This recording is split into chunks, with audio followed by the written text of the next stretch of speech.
100 gecs, most known for their acidic production and polarizing aesthetic on songs like Money Machine and Ringtone, has continued to carry the torch of hyperpop since its inception in 2019.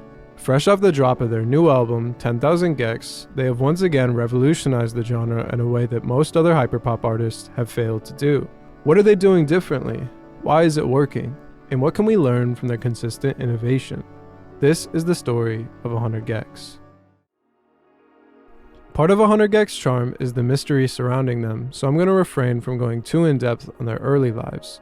However, for those unfamiliar, 100 gecs is a hyperpop duo formed by Brady and Laura Les. Most of their production is done by Dylan, while most of the vocals are done by Laura. This duo was formed in 2015.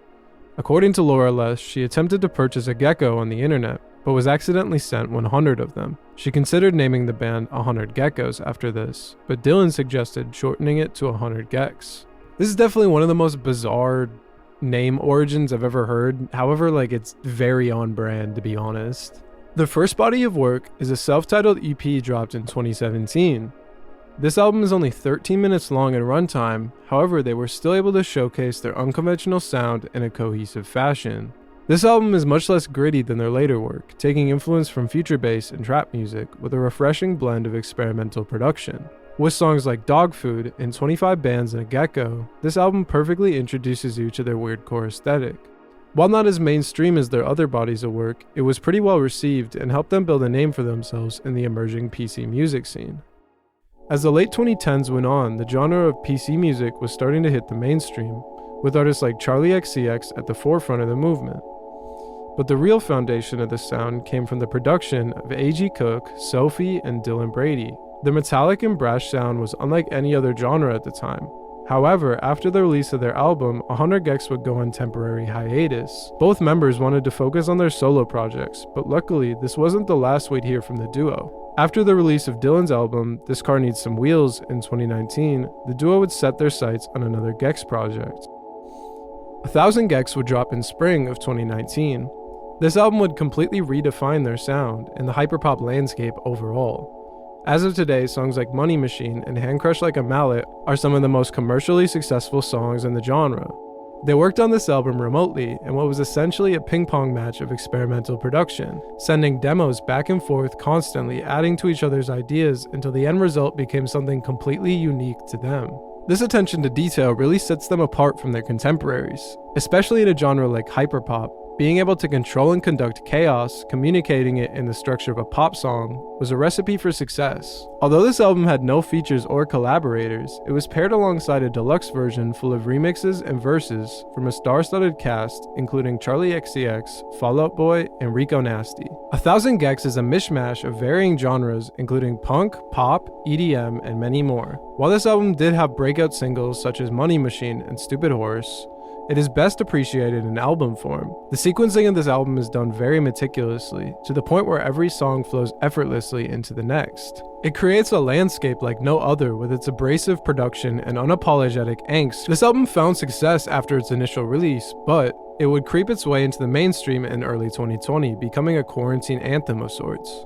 100 gecs' sound is very influenced by 2010's internet culture, with vocal processing similar to Nightcore, distorted 808s reflective of the SoundCloud wave of 2016, and a certain tongue-in-cheek energy influenced by the internet meme culture. It reads as a love letter to the internet. Not only that, but their entire brand and style of promotion leans into this. Hosting Minecraft servers and virtual concerts, they understand who they are, and that level of authenticity really sets them apart from the pack. This would be the defining era for the gecs as they reach mainstream heights for the first time.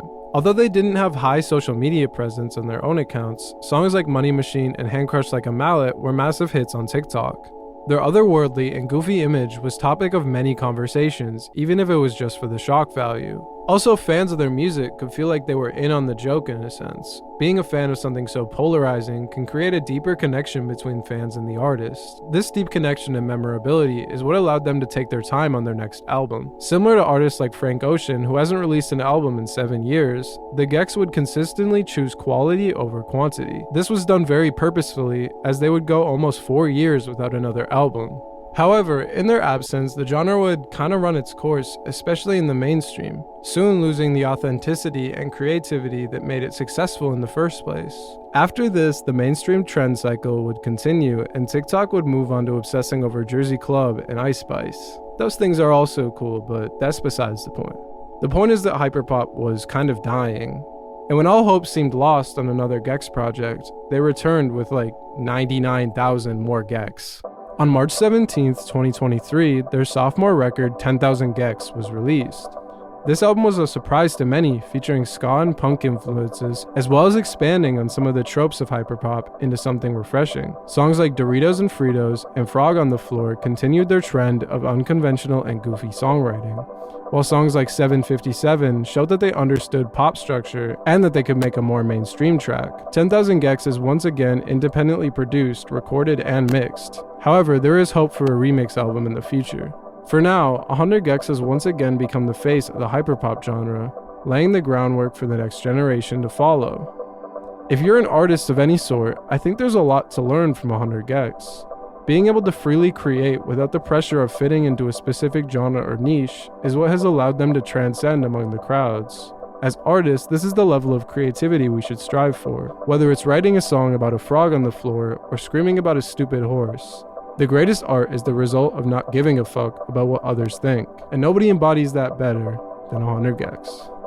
If you made it this far in the video, I would really appreciate it if you could go subscribe. Believe it or not, 99% of the people that watch my videos aren't subscribed, so it really makes a difference. Thanks.